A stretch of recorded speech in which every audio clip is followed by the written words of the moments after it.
หลังจากนั้นก็จะเอาดินเข้าถมแล้วก็ซิโก้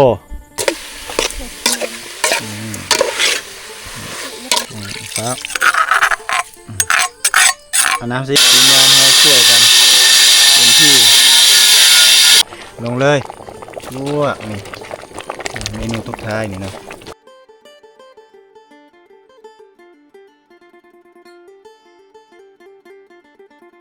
มื้อนี้ก็สิง่ายๆพี่น้อง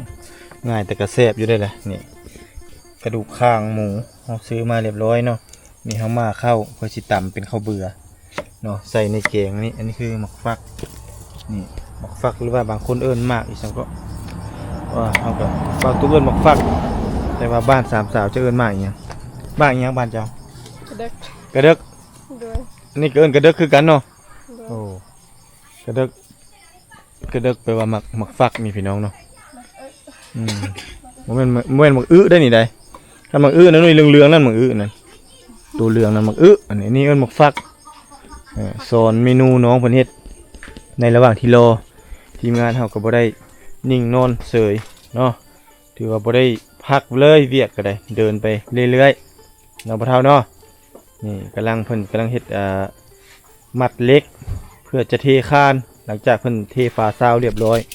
เทคานทับหลังจากนั้นก็จะเอาดินเข้าถมแล้วก็ซิโก้ให้มันเป็นแบบห้องครัวติดห้องน้ำเลยทางด้านหลังนี่เนาะในขนาดบ้านก็ความกว้างเพิ่นก็7 เมตรเนาะ7คูณลงยาวแต่ว่าสิเป็นลงสั้นซ้ำเนาะก็คือ2 เมตรที่เพิ่นจงไว้เนี่ยแต่เอาแต่1.5 เอา1.80 จงไว้อยู่20 เซนเนาะเพื่อสายคาตกลงไปเฮ็ดแบบ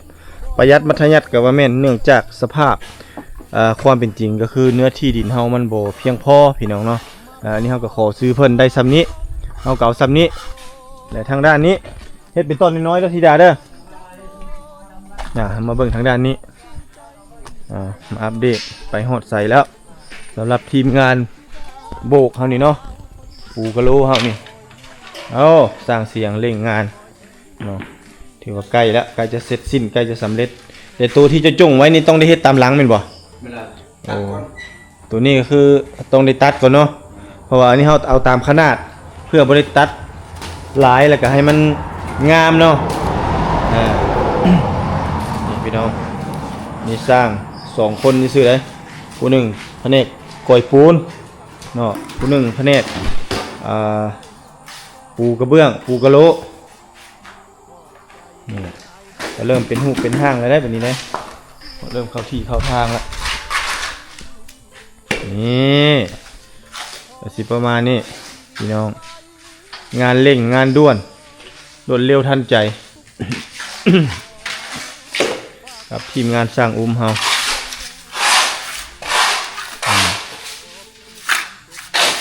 เรื่องปูนเราต้องเป็นห่วงเนาะใส่เต็มระบบเลยรุ่นนี้เทมาตรฐานเทเต็มระบบบ่มีคำว่าปูนน้อยบ่มีคำว่าเตะเอารถจักรขึ้นก็ได้สบายรุ่นนี้สร้างเสียงบริการ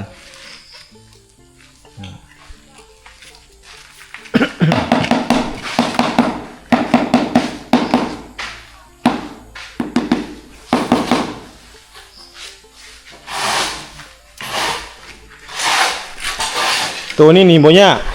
เสียงไงตัวนี้นะถ้าสมมุติเฮาปลูกกะโหลบ่ได้ตัดออกเลยตัดให้มันปลูกกะโหลได้มันมีปัญหาอันนี้เป็นโจทย์แล้วเฮาสิเอายากันเมี่ยงสนิมกันเมี่ยงมาใส่ตัวนี้เนาะผมเฮ็ดเรียบร้อยแล้วนี่ทางไหนประตูม้วนง่ายๆสบายเล่นงานทีมงานครับก็ฮอดคิดฮอดบ้านคิดฮอดเมืองละคิดฮอดเงินคิดฮอดซานเนาะดีแต่ว่าทีมงานบ่มีไผมีลูกมีเมียมันก็เลยสบายแน่ เผลอๆจะว่าสร้างเสียงสิได้เมียอยู่พี่ผู้จักเนาะสายนิ่งสายแน่นอยู่พี่ผู้จัก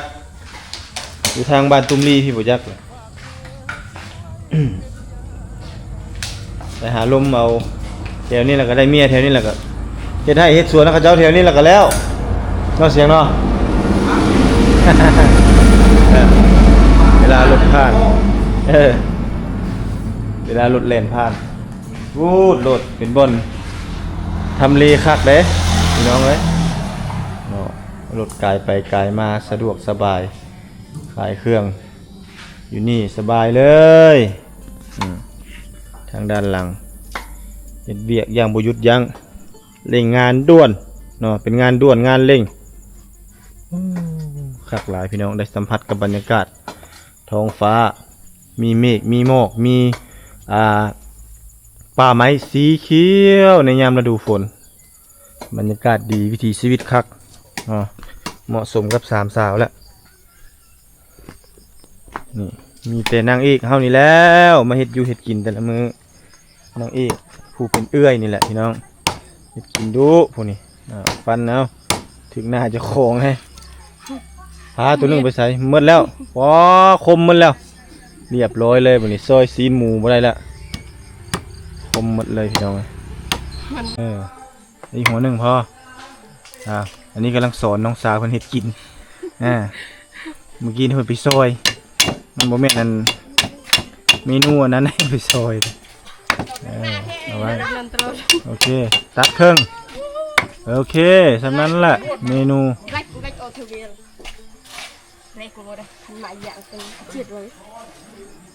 พอแล้วพอแล้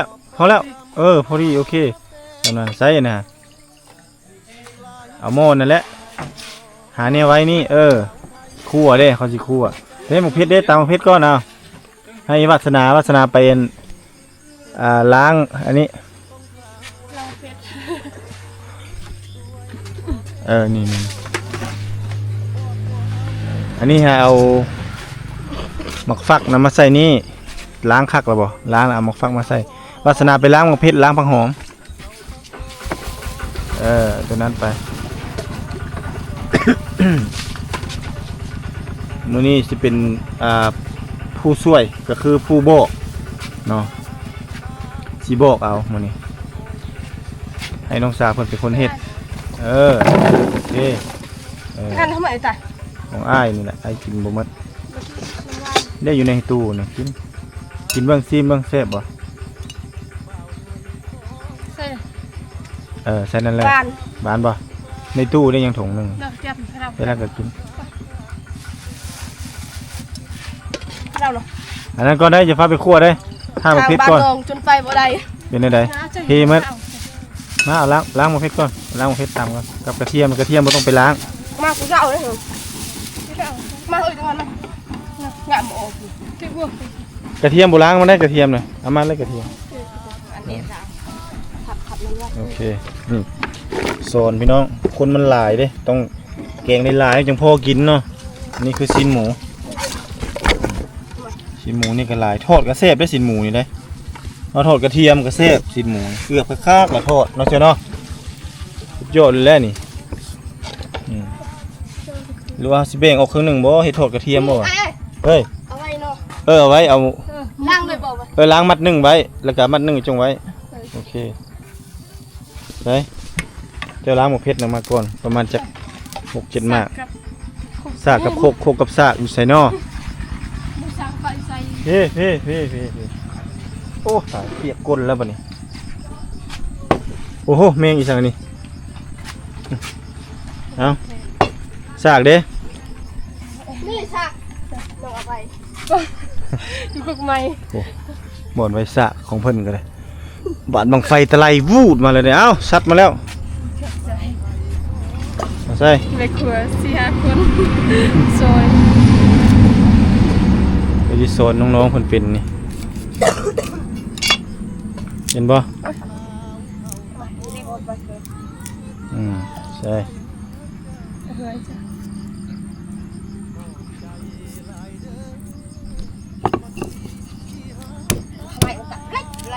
แบบนี้ง่ายสุดเนี่ยเด็กสิตับมันก็เละคือเก่าอยู่นี่เอานี่ก็ได้ป่ะโดยเอาแกะใส่เน่าปาดออกก่อนปาดออกนี่แหละพี่น้องเอ้ยสอนค่อยบอกค่อยสอนไป เพิ่นอาจสิค่อยเป็นเฮ็ดอยู่เฮ็ดกินเนาะ โดย บ่ว่าแหละเพราะว่าเพิ่นบ่เคยอยู่ในเมืองเนาะบ่เคยมีประสบการณ์ในการเฮ็ดอาหารแบบในเมืองส่วนหลายมีแต่เครื่องปรุงของน้องเพิ่นก็มีแต่เกลือมะเขือแป้งนัวแล้วก็แล้วเนาะ ผักบุญ ผักก็บ่มีอาหารแห้งไก่เนาะหน่อไม้นี่หมดทุกมื้อก็ได้หน่อไม้นี่ประเภทหน่อไม้นี่กินทุกมื้อก็ได้โอเคนี่แหละเมนูก่อนเฮาสิอันนั้นจริงๆต้องมีใบขี้หูดพร้อมกับคักด้วยแหละรับข้าวแต่ว่าเฮามีหัวถึงข้าวแล้วบ่เป็นหยังเอาน้ำมาใส่มาอันนี้คนท่าน้ำมาจอกกระถ้วยก็ได้มาบ่ใส่หลายก็ได้พอบ่พอใส่ตั้งนั่นก่อนแป๊บนึง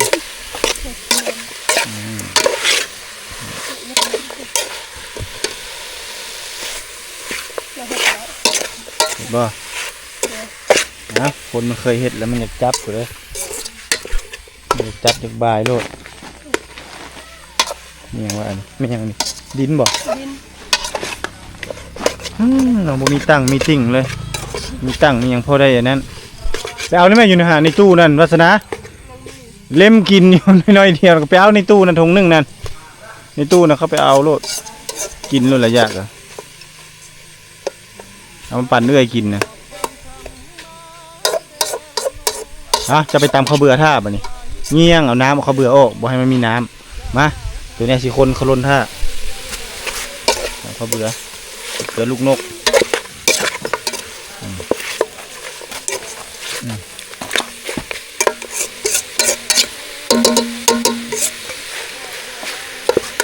เมนูบ้านๆพี่น้องง่ายๆลงมาค่อยๆทอกลงครับเอาน้ำซิอีก39นั่นแหละหลังจากที่เราคั่วเนื้อหมูมันสุกแล้วเนาะแล้วเราปรุงรสชาติทักแม่นะครับแล้วเละละเอียดแล้วก็มาเขาลนเกลือลงเลยเอามาโอเคเอาลงเลยโอเคกระสิประมาณนี้พี่น้องข้าวหอมนะซอยแบบเป็นใบใหญ่ๆยาวๆกระสิประมาณนี้รอท่าแต่มันฟดจังหน่อย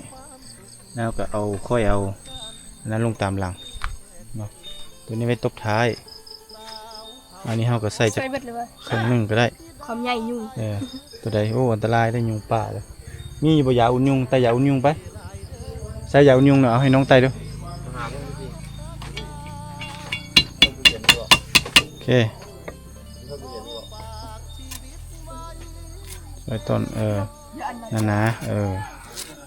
เคสำนั้นละอันนี้ไว้ตบท้ายไว้เวลาเราสิปรุงหม้อตรงนี้นะ ตัดไอ้หมอตัดไอ้หมอตัวน้อยฮะไอ้หมอจงละ อีหม้อจองละ กิน บ่ฮู้เอา กิน มันสิมีตามมันนั่นมาเลยบอกว่าค่อยๆกินไปบ่มันหักนะ นี่มันหักแล้วอันนี้ ให้หักเลยนะเอาตัวมันหักนั่นก็ได้โอเคใส่ผักหอมไว้เดี๋ยวจัดการให้เมนูแซ่บ เด็กอะนะกิน ๆกวบก่อนพี่น้องเดี๋ยวจะมีแกงหน่อไม้เบิ่งแกงหน่อไม้อันทีมงานสร้างเฮา ยังเนาะ แกงแบบอันบรูเฮาได้เด้บรูเฮาแกงวันนี้นะบรูแม่นปะ โดยบรูแกง แกงแบบนั้นเขาแกง อ้าว คือบ่อนั้น เด็ก กาไฟเอากาไฟเอา กับไฟมาเห็น สร้างเสียงเขาหรือว่าต้องสร้างเสียงเราทานแต่จังว่าให้มันฟดพี่น้องแล้วเรากับคนอันนั้นไปนำได้เนาะคนหม้อไปพร้อมเพราะว่าย่านเขาเบื่อมันติดก้นหม้อแล้วมันจะไหม้เอานั้นมานั้นละมดนั่นแหละเอามาเอาเงี้ยงเอาสิตักเองเดี๋ยวขี้เงี้ยมันอย่าเอาเข้าใกล้เด้อโอ้ยหลายบ่เอาน้ำใส่ครกนั้นมาเต็มครกนั่นแหละ เห็นมันหยันอยู่นั่นเชื่อ เอามันลมเนาะมันยังบ่ทันอันนั้นลิดมันยังบ่ทันโอ้เกงมาฟักเฮาขาดน้ำพี่น้องประมาณนี้เกงมาฟัก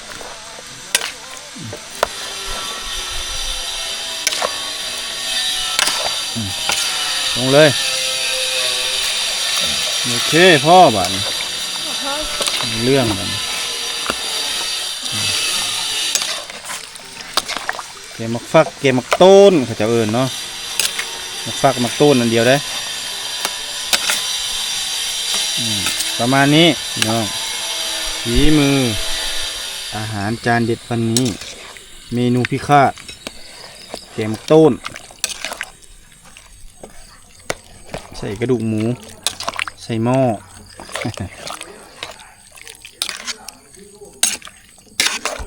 เมนูเพชรขาดได้เลยพี่น้อยที่ดาเคยกินบ่เป็นนี่เคยแกงกินบ่จังสิเคยบ่ฮะ เคย ใส่หยังแน่ถ้าเจ้านั่น ใส่แต่ ฮะ กระดึกอันนี้จ้ะ ใส่แต่หมกฟักนี่ โดย แกงใส่ย่างเกลือเป็นนัว โดย หมกเพชรแล้ว แล้ว มื้อหน้าก็เห็นหมูเล่นตามทางกับปาดขาหมูจะขาหนึงมาใส่ หมูมีแล้วเดี๋ยวนี้ หมูมีแล้วหมูตายมาแล้ว โดยอยู่บ้านก็มีเลย หมูตลาดพู้นแล้วเนาะซื้อหมูตลาดแต่จะมีตู้เย็นแล้วมื้อหน้ามีเงินมีคำแล้วก็ซื้ออาหารการกินยัดไว้ในตู้นั่นสามไอ้น้องซ้ำสิกินเนาะอุ้ยไผต้องมาลักไข่ตู้อยู่เจ้าบำรุงตัวเองและเฮ็ดเวียกหนักบ่ซันเฮ็ดได้สิมีเหือมีแหงจะได้ก็บ่สบายคือแก้วตานะบ่สบายตลอดเลยรักษากลางมุ้งนี่ตินอนกะกลางบ่ ทาง กลางบ่หรือบ่ได้กลางอย่าหัวฮ่าๆได้บ่กลางนะไข้ยุ่งได้สิบอกให้ได้อันตรายเด้ เป็นเจ้าดีแท้ ก็นั้นแล้วกลางมุ้งเด้อนอนน่ะเด้อบ่แม่นสิบ่กลางมุ้งยุงโอ้ยอันตรายมื้อนี้ยุงหลาย เยี่ยมเลยสินะเยี่ยม เยี่ยมละกินเยี่ยมนั่นจ้าอ้าวมาเด้อ FC เด้อ มาเด้อ นี่ มากินน้ำหวาน สร้างอุ้มโอ้สร้างอุ้มเป็นไข้บ่โอ้บ่สบายเลยพี่น้องสร้างอุ้มก็ได้เบิ่งได้ยุงหลายได้สร้างอุ้มเอ้ยใต้ไฟเปิดไฟดิเด้อใส่คนนั่นบ่สบายเปิดไฟพี่น้องเอ้า เวียงลายเมื่อย เมื่อยพี่น้องเอ้ยเฮือนใกล้สิแล้วแหละเนาะถือว่าเพิ่นก็เมื่อยเพลียเพิ่นว่าบ่ค่อยสบายเอาล่ะมันยังไม่แม่ไฟบ่โอเคนี่แม่เห็นแจ้งสัดแจ๋วเลยวันนี้เนาะอ้าว หวาน หวานแม่นบ่ โดย แซ่บบ่ฝีมือปลาโลได้ไหนได้ฝีมือปลาโลพี่น้องอันนี้เคิ้นว่าน้ำหวานสาลีเนาะแบบบ้านๆเพิ่นใส่กะทิมะพร้าวกินโลดอันนี้เจ้าเฮ็ดกินก็เป็นมีแต่มึงก็คือกะทิมะพร้าวเป็นป่องนั่นเด้ถ้าสมมุติแบบในเมือง แต่ถ้าสมมุติว่าบ่มีกะทิมะพร้าวเด้มะพร้าวของเจ้าเนี่ยเป็นต้นอยู่นะเอาตัวมักแก่ๆมานั้นเนาะมาผ้ากระเทาะเอากาบมันออกแล้วก็ผ้าเปลือกปุ๊บแล้วก็เอากระต่ายมาคูดมันจะมีกระต่ายตัวคูดมะพร้าวกดให้มันมุ่นหลังจากนั้นแล้วก็เอาน้ำมันใส่อยู่นั่นแล้วก็คั้นแล้วก็บีบเอาน้ำมันให้มันนั้นมันมาจากตัวนั้นแหละเขาเอิ้นว่ากะทิมะพร้าวนะเนาะเขามีหมักแตงมื้อนี้หรือว่าเขามีหมักแตงก็เฮ็ดได้เด้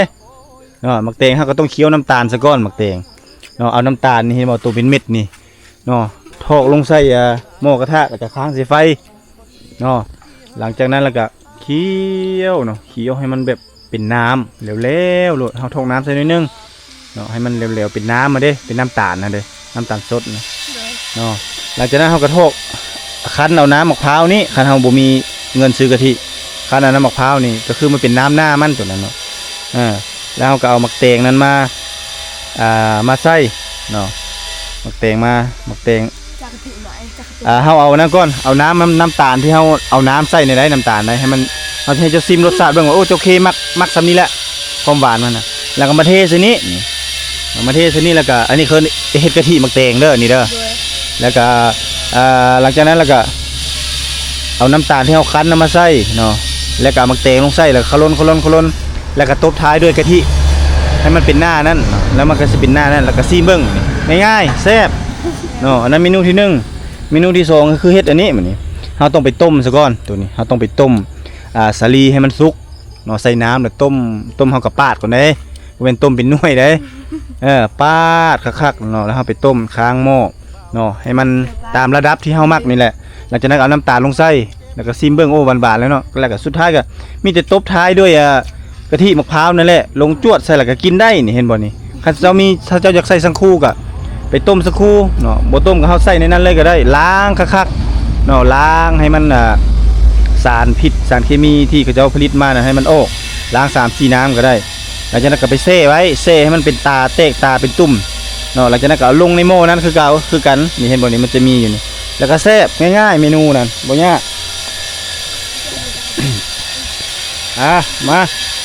เบิ่งเมนูเฮาคือเก่าเริ่มพ่นแล้วพี่น้องนี่หลายเทื่อเลยได้คนอยู่เด้ใกล้แล้วใกล้จะได้กินแล้วโอ้ท่านมดอันนี้เอามาส้นท่านมาเอาตัวไม่ไหม้นี่เอาตัวนี้เอามาเลยตัวนั้นแหละอย่าเฝ้าแป๊บนึงกวดก่อนนะปรุงลงก่อนค้างแค่นี้นี่นั่นก็ได้เอาได้นั่นละเอามาค้างเลยแบบนี้พอแล้วซ้ำนี้โอเคเลยได้โอเคบาทนี่ได้เลยในระหว่างที่รอให้น้องวัฒนาเป็นคนเฝ้าอันนี้มาเบิ่งในเด้อมันลุกแห้งอะไรไปเราเข้าไปเบิ่งทางด้านในอัปเดตตอนมันไปหอดใส่ละไปเลยอันนี้ก็ได้ไปเบิ่งดูน้ำ3 สาวนี่ไปหอดใส่แล้วโอ้เพิ่นตัดกระเบื้องมันนี่ไปทางด้านนอกผมมุนโอ้บุกขนาดเราเนาะบุกขนาดเราจ้ะเนาะกินฮอดเมียแล้ววะกินฮอดเมียแล้ววะเราเล่นงานเนาะ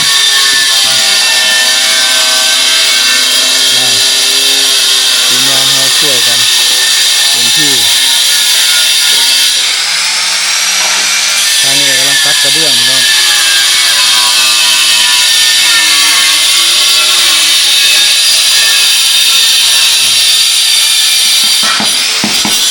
พออยู่บ่นี่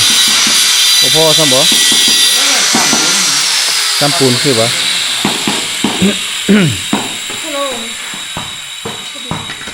กะโลบ่พอดีอยู่ติพอเนาะ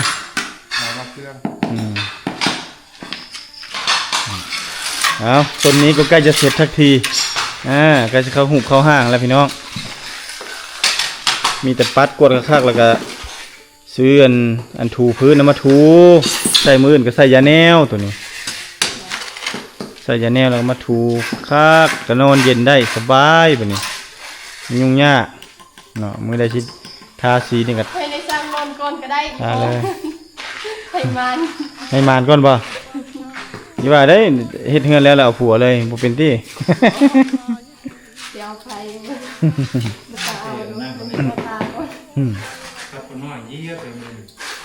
พักเลยพี่น้องนี่แต่สิประมาณนี้เฮือนของ3 สาวพ่อเนาะทีมงานเฮาก็ถือว่าเฮ็ดงานแบบบ่ได้พักบ่ได้ผ่อนเลยได้จนใต้ไฟใส่เลยนี่งาน OT เห็นว่า OT เลยทีมงานเฮาถือว่าคนอื่นจะเป็นจังไดเนาะตัวยกตัวอย่างสร้างอุ้มบ่สบายทีมงานเฮาก็สามารถเป็นตัวแทนหรือว่าเฮ็ดได้เนาะเป็นเวียกหมดง่ายๆซะแต่ละคนเป็นเวียกหมดก่อยปูนก็เป็นผสมปูนเป็นหมดเวียกงานเนาะหักแต่ว่าเฮือนเพื่อสิแล้วสำนี้ก็บ่ธรรมดาพี่น้องที่เขาเจ้าเฮ็ดมาแต่ว่ามีอย่างเดียวที่ทีมงานผิดพลาดเนาะก็คือตั้งแต่มาเลยนั่นก็คือลืมมาเข้ามื้อเดียวเท่านี้แหละพี่น้องเอ้ยสงสัยเฮ็ดเวียกหนักเนาะสงสัยเมื่อยเนาะบ่ได้เห็น3 สาวตั้งแต่เช้าก็เลยลืมมาเข้าพี่น้องเอ้ยไปเฮาไปเบิ่งหม้อแกงเฮาอันนี้มาอัปเดตสถานการณ์เนาะ อัปเดตสถานการณ์ให้เบิ่งให้ชมน้ำกันเนาะไปคนหมดดูเปื่อยแล้วบ่เลือดสาดเป็นจังไดวาสนาลักซิมแล้วบ่จักแซ่บบ่วาสนาซิมหมู่รุ่นนั่นไม่หม้อแล้วบ่จักนั่นคลนนี่เด้อคลนแล้วบ่โอ้เป็นตาแซ่บเนาะหอมบ่มันมีผักอันสะแงงใส่ผักนึงสะแงงผักนางแงงลองซิมหมู่รุ่นรสชาตินะคนก่อนก็ได้ครับจะเสพเนาะไปเห็ดวะไปที่ขี้ดาแล้วเราเป็นผู้เห็ดเนาะน้องเต้เบิ้งซีมเข้มบ่ยักเลยเป็นยังไงยังเสพแล้วเรายังไม่ได้เห็ดอีก3 เสพแล้วเสพแล้วด้วยมันใส่ผักไหมมันใส่ผักบ่เดี๋ยวให้มันสุกก่อนเบิ้งอันนี้ก่อนรสชาติ เบิ่งมืออื้อก่อนครับมืออื้อสุกนี่เฮาอยู่ฮู้ว่ามืออื้อสุกบ่สุกเฮาเอาอันนี้จักเบิ่งโอ้สุกแล้วนี่อื้อสุกแล้วถือว่าให้มันอันนั้นอีกจังหน่อยเนาะ โดยข้าว ให้มันจังหน่อยก่อนเนาะแบ่งมาให้อันนั้นนำเด้อแบ่งมาให้น้องเจ้านำเด้อโอเคบ่กวบก็ได้มันรู้สึกว่ามันฟดแห้งแล้วเนาะบกเอารอท่าจังหน่อย ถ้ากินสิมื้อ ท่ากินฝีมือมาเอามาเลยตบท้ายผักหอม หอมนี่ ผักหอมตบท้าย ใส่ใส่ลักนา นะลงเลยลวกนี่เมนูตบท้ายนี่เนาะตึบเอามาฝาหม้อมากวบมานี่ หอม ปรุงเลยมานี่ปรุงเลยปรุงเอาขึ้นพุ่นละนั่นล่ะป้าไว้โอเคบัดนี้มีแต่โลท่าทีมงานสร้างพักเบี้ยเนาะเพิ่นจะกินข้าวก็จัดไปเลยได้นี่ได้เนาะเมนูแล้วอ่ะพี่น้องกินข้าวกินน้ำบัดนี้เนาะอาหารการกินมาเอาลองมาดูจัดการเลยลงมือเลยแหละนี่หมูเท่าเราหิวเลยนี่เนาะ น้ำท่านได้ชิมนี่คือจะเสียบด้วย เราได้ลวกปากได้ โอ้สุดงอดเดี๋ยวนี้กับว่าเนาะอันนี้มันไว้แล้วอิ่มอีกแล้วซ้ายก็มีแต่น้ำไม้มืดนี่ ไม่ได้กินฝีมืออันเบ้าตุกลายมือเลยเพิ่นว่าเบิ่งอาหารแล้วเพิ่นเฮ็ดกินเองโอ้กุ้งมัน3คาบบ่ได้พี่น้องเอ้ย ตาเลย แซ่บโพด กินมาเท่าลองมาดูบ่ได้กินฝีมือค่อยลายมือนั่นดีแซ่บบ่ แซ่บแล้วยังบ่ทันกินนะแซ่บก่อนแหละบ่น้องหัวหน้าเฮาเป็นไข้เฮาไงบ่สบายมานอนป่านอนดงเฮ็ดเวียกหนักโพดว่าซั่นเอาเด้อกินข้าวเด้อสังอุ้มเด้อแล้วจังซื้อยาหายามาให้กินมาท่านผู้ชม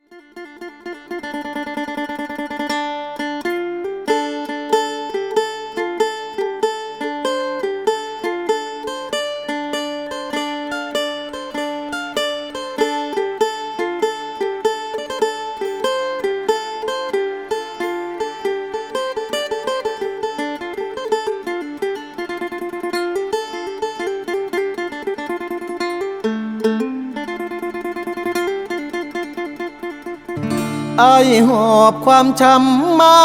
เซละนองหลายปีหมนมองจากสาวไทยเศร้าใจรำพันถ้านับเป็นเหตุเฮ็ดให้เฮาต้องพลาดจากกัน ด้วยพ่อแม่เจ้านั้นบอกบ่เอาลูกเคยคนจนมาพ่อผู้สาวชนเผ่าตะโอยเจ้าเอิญจะโดยง่อยเด้อชื่นใจเหลือล้นเธอชื่อธิดาสาวชนเผ่าตะโอยหน้ามนหอยยิ้มจิ้มใจอ้ายล้นเหมือนนิมนต์มาจนละเมอสาวเซละนองบ่าวไทยสองใจพันผูกความเจ็บกลายเป็นความสุขหากันแต่วันแรกเจอสาวเผ่าตะโอยชื่อธิดาอายหาเจ้าเด้อขอบใจหลายเด้อคนดีที่หาพักอายขอฝากชีวิตไว้เซละนองทุกความหม่นหมองฝากเธอช่วยเป็นยาใจขอบคุณความเจ็บที่นำพามาพบสามใบจากนี้ทั้งชีวิตอายมอบให้เจ้าสาวงามตะโอ